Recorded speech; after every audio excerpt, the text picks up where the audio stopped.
There are many people who have the limitations in their minds, who have lost that fire in their eyes. You aren't given any breaks in life. You make them for yourself. We are all being tested in life. And how you face that test determines the rest of your life. There's a lot of times where I don't know how I'm gonna move forward, but I ask myself one question: can you take another step?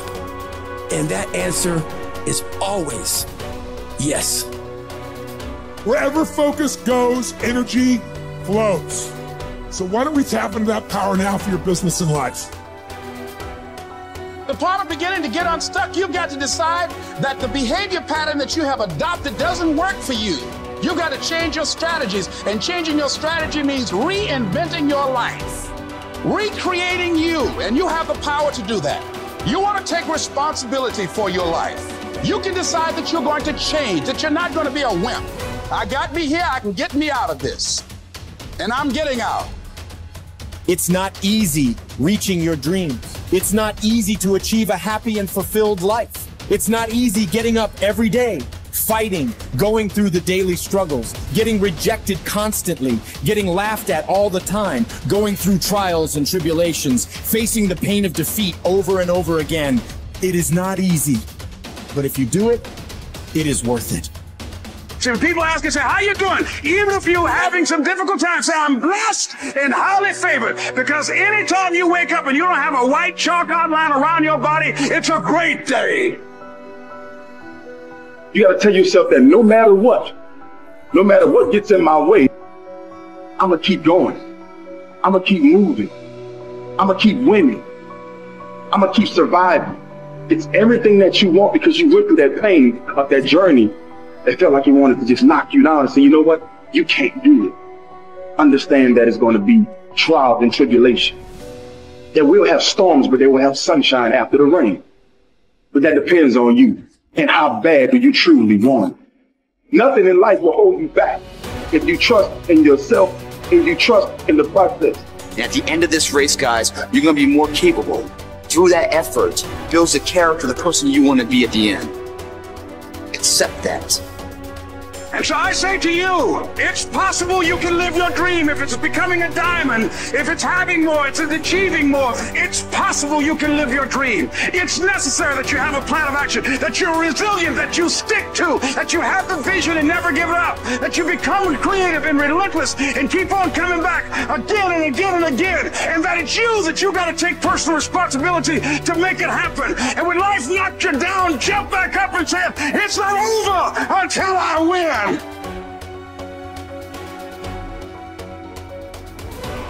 What does success look like?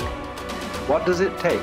Human being has come with such open sense of possibilities. Those who are committed to being successful with whatever they're doing, one important aspect of their life is, that is what gets you across so many lines in our life, so many barriers in our life. This happened in your school, maybe later in your university, later in your work. It's happening to people, maybe not everyone, but to a whole lot of people. Their commitment to success is weak. They want to succeed. They will take 3 steps, then something little interesting happens here. They will go away here, they will go away there, they will go away there. Hey, I want to live. Their commitment to success is weak. Either situations around them in some way, you know, situations can impede you from doing what you're doing very easily. Many times it happens to everyone. But when this happens, people weaken their commitment for their success. Maybe physically they'll feel a little weak. They will weaken their commitment to success. Maybe their emotions slosh around a little bit. They will weaken their commitment to success. So our commitment to success should not weaken because there is social drama going on, or physiological drama, or psychological drama. Whatever happens, your commitment to success should not weaken. That is what gets you across so many lines in our life, so many barriers in our life. So what does success look like? What does it take? You know, those who have been very successful, either in music, sport, art, business, spiritual process, doesn't matter what. Those people never know when they ate, when they slept, when they got afternoon rest. I have not seen such a thing in my life. So those who are committed to being successful with that whatever they're doing, one important aspect of their life is they're not settling down where it's very comfortable. Because comfort will happen when they lower you to a very, very comfortable. Have you seen how comfortable they are? Once they're dead, if you throw them there also, they're comfortable. If you lower them, they're comfortable. Right now, it's about ensuring that there is profoundness of experience and there is impactfulness of activity. Because if they had given you a limitless amount of time, you could do all those things, nothing wrong. I'm not against it. But they gave you such a little time with such tremendous potential of being human. That's the problem. If creation had made you like an earthworm, I'm not saying there's anything wrong with an earthworm. It is just that it's a unipolar potential. It can only do that much. An earthworm is not thinking of climbing a tree because it knows it'll be picked up by the birds. It never has such aspirations. It just wants to recycle the earth. You know, it is beneficial to so many other lives, including us, but its objective is very clear: to eat and to reproduce and to die. Very clear objective. That purpose to fulfill, he strives. I don't think he sleeps in the afternoon. I don't think so, because many afternoons I've seen earthworms. They were all vigorously active, but a human being came with too many potentials. Because of that, it needs a certain level of striving for a human being to forget about the world, to consider yourself successful. If your idea of success is you're doing little better than your neighbor, I call that sickness. That is not success. You are happy that your neighbor is worse than you. Is this sickness or success? It is sickness. But in some way, you feel fulfilled with what you're doing. Let's consider that as success for now. It doesn't matter whether you're better than somebody or worse than somebody. That question should not even come up in your mind. But in some way, you feel you're using yourself fully, and there's a certain sense of fulfillment in your activity. Well, if you're capable of just closing your eyes and simply sitting without any activity, that's fantastic. But you cannot do that. You cannot do that right now. In the states that you are, you can't simply close your eyes and become still. Instead of being busy, you will become preoccupied. That doesn't mean you're improving, that means you're regressing in some way. The problem about this success is people always making judgments. I did this, I did that, maybe this didn't work, maybe this is a mistake, that's a mistake. There's no such thing in life. See, at one time you were a monkey, all right. Hey, this is not me, this is that Englishman, you know. Charles Darwin said you were all monkeys. At one time you were a monkey just a brief while ago. Was it a mistake that you committed? That you were a monkey? Or was it just a certain stage of evolution? Was it a mistake or was it just a certain stage of evolution? Similarly, since you were born, because as a human being, you're born largely unformed, unlike other creatures. Other creatures, if their food is taken care of, they know what to do with their life. Because human being has come with such open sense of possibilities. You come unformed. You don't come fixed. You have to fix yourself. Different people throw different types of balls at you. From all over, your parents, your teachers, the school, the neighbors, and society in the world throws all kinds of things at you.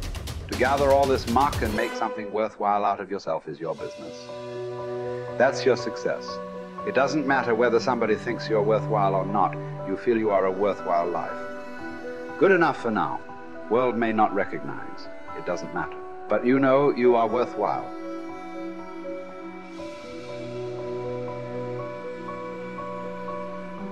It's hard to say what the soul means metaphysically because, say beyond the confines of a single human being, we do have this sense that the soul can expand itself into something that's greater than it has been. It has this capacity for growth.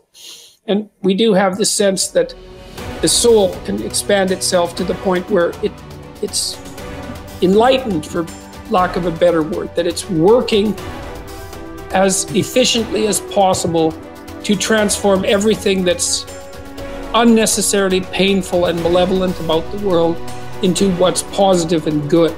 And that it does that as a consequence of confronting the world with courage and truth. And I think that's right.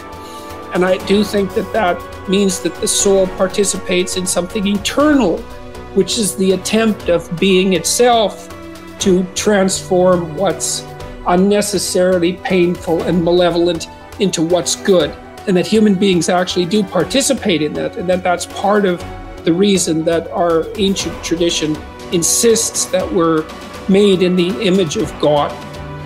And I think that it's a mistake to underestimate the importance of that, because I don't think that you can live a life of sufficient profundity to protect yourself from being corrupted by suffering and malevolence without adopting a responsibility that's commensurate with that set of ideas.